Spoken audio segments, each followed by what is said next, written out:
What's going on, people? We are Tottenham TV, back here for some more transfer targets, and now we're going to be looking at left backs, because obviously we've got Destiny Udogie, we've got Jed Spence, we've got Pedro Porro. Jed Spence is more natural on the right, along with Pedro Porro, so we believe that we need another left back to come in to fight Destiny Udogie for that place. I mean, we brought you the left centre backs, and we were saying, you know, we need a versatile player to come in at centre back so he can cover that spot as well. However, this is in the eventuality that we don't get that versatile player, so we need to bring in a left back. And the first one that we're going to look at is Jorel Haaland of Ajax, 19 years of age, 35 million market value, and he's a player that's he's on everyone's lips at the moment. Everyone's talking about him. He's linked to many big clubs. However, I do feel like with the project that we've got going in here, Project Youth and all that, it could be a good pull for him. Yeah, and he's been touted as a star in the making. I think he broke into the team last season playing. He's also played a lot of centre-back. He's also quite versatile. Very similar to like a Timber, I feel, Hato, more on the left side. And this season, he looks like he's played more left-back. Last season, he played quite a lot of centre-back as well. So he's got quite a good experience in both positions. And obviously coming through the Ajax Academy, we know what kind of talent they produce and the technical ability of that talent and the style of play that he's kind of brought up playing. So he's extremely good on the ball. If you look at his numbers playing, this is him playing at fullback. Very good like pass completion. Very good like in very comfortable touching, getting the ball in the middle third and progressing the ball forward. Doesn't really get too doesn't get too involved in the challenges and stuff, but yeah, bring on the graph. Good in the air as well, quite tall, quite strong. And this guy, I think, you at 19, he's only going to get better, and I think he's playing at a very good level right now. Yeah, I completely agree. And if you get him in now, you're probably saving yourself a few bob, because at the moment his market value is 35 million euros, right? Mm-hmm. In a few years' time, it's going to probably be double that. Yeah, you know, for sure. And another top club in Europe is going to get him. So, well, it's going to take a lot more than 35 to get him this summer, I think. That is the reality. And yeah, like we said a lot in the previous video about Hincapié and all the players that we spoke about, this guy also can come in and fill in both positions. Yeah, so he's quite good, or not really good option, I think. There is a question mark though at his age. Can he come in and be, you know, as adaptable into the Premier League right now? You know what I mean? Yeah, it'll take I envisage it'll take an adaptation period, but I think it'll probably be similar to Bergvall, a few months, and then he'll be flying. I really believe that. Next up, we're going to talk about Ryan Aït-Nouri, 23 years of age, 35 million market value, playing at Wolves. Really strong season for Wolves this year, and I've taken a close eye on him. I really like this player. Such good attacking output. He was playing even at left wing at certain times this season.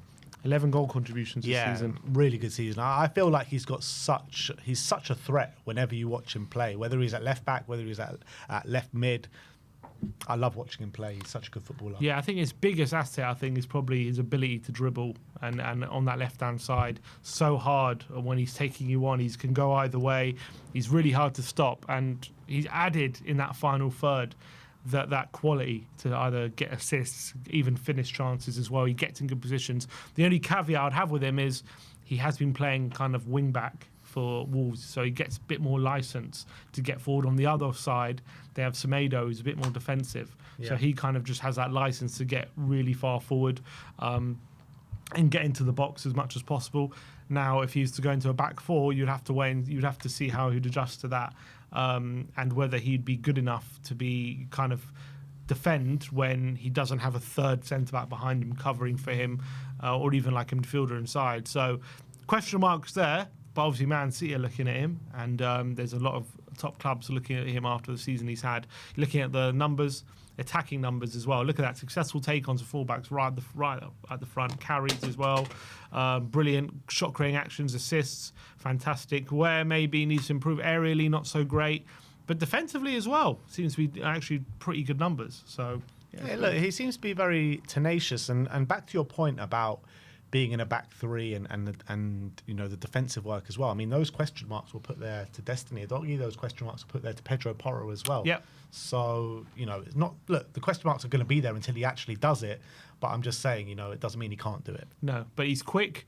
One thing I'd say, strength-wise, he's not the strongest, but he's on the ball anyway.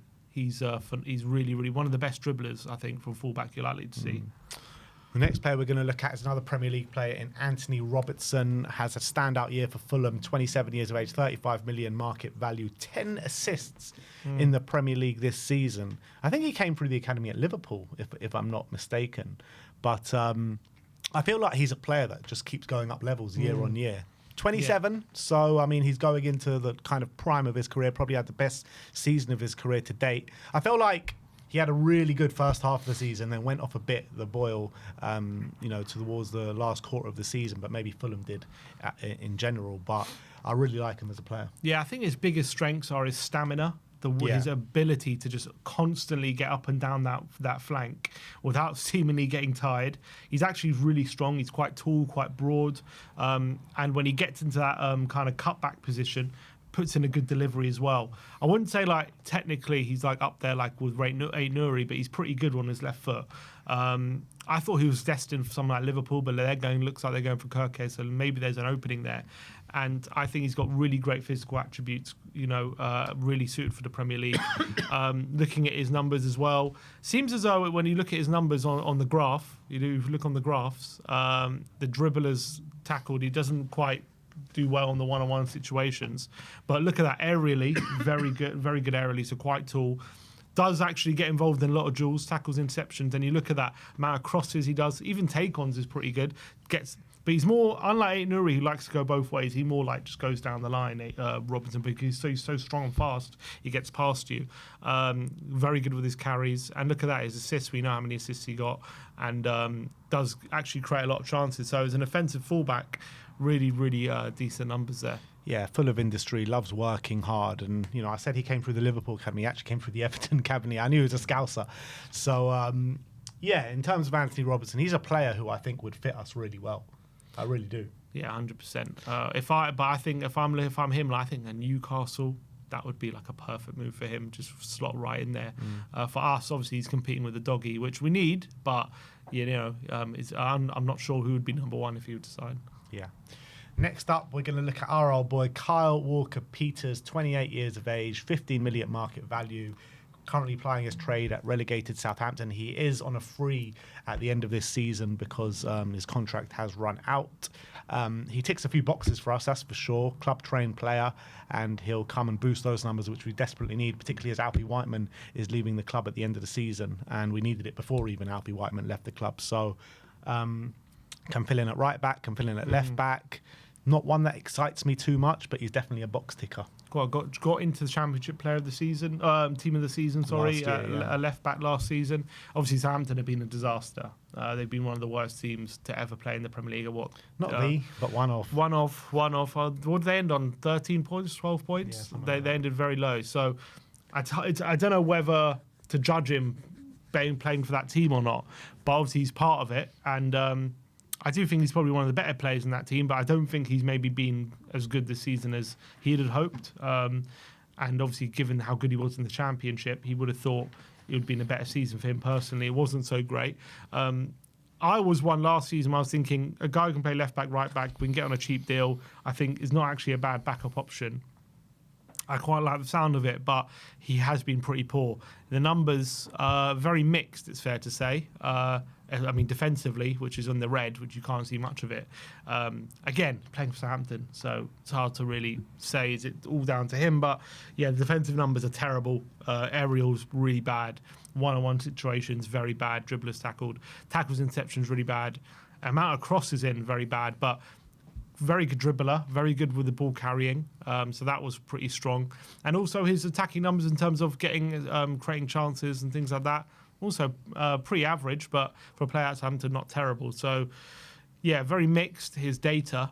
But obviously be coming from Southampton, who, as I say, were awful. Yeah, I mean, for Kyle Walker-Peters to be 28 years of age makes me feel so old. It's madness. I remember him coming through at Spurs, which only feels like yesterday. I remember being 18, yeah. Yeah, madness. But the reality is, right, we would not be linked with him. We would not even be talking about him if he wasn't a club-trained player. That is the reality, right? So in terms of quality-wise, and you're talking about Destiny getting injured and bringing Kyle Walker-Peters in, the quality drops dramatically. And that's not what we want from a squad player. However, if we really need to boost those club train numbers, we do have to consider him. Yeah, I think he has to be considered, unfortunately, due to the problem, unless we're going to be sitting here with a smaller squad, which is a high possibility. And last but not least, we're going to look at another relegated player, but this one I think does have a more quality than Kyle Walker-Peters, and it's Leif Davis of Ipswich, 25 years of age, 22 million market value from Ipswich. And you know, Leif Davis, I think he showed his quality this year in the Premier League. I think he had like one of the highest expected assists in the Premier League this season.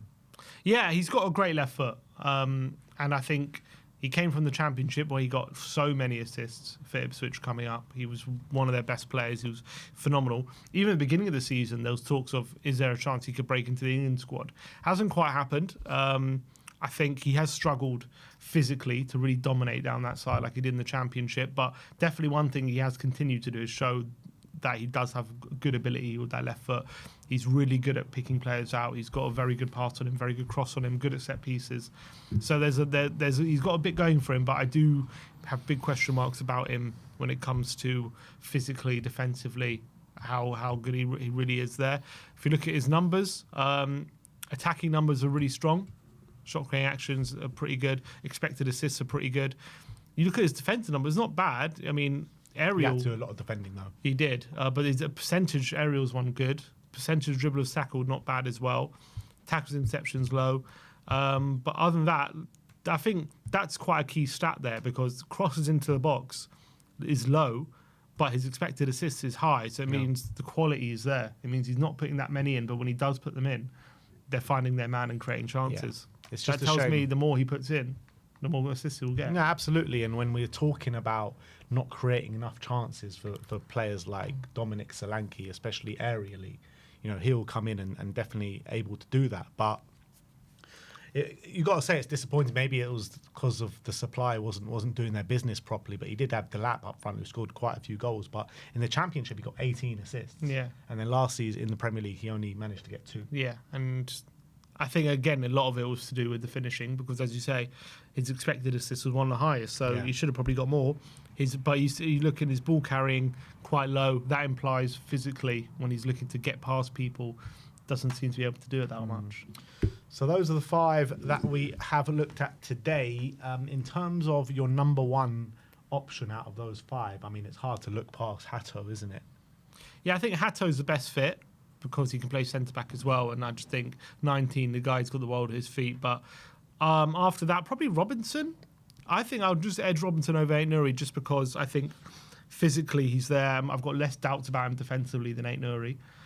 So I probably would go for him. And then obviously, then Aït-Nouri, then probably Walker-Peters over Davis, I would say. Yeah. The thing is with Robinson at 27 years of age, coming in as a squad player, you would say that probably needs to be changed in like 3 years' time. You know what I mean? Maximum. But he seems to be in great condition. He is in great condition, not going to lie. But Aït-Nouri at 23 years of age, you know, there's longevity there. Yes, there is. But and development. True. But I just feel like I've got less. I think Robinson's just a bit less of a risk. Yeah, I agree with that. I do agree with that.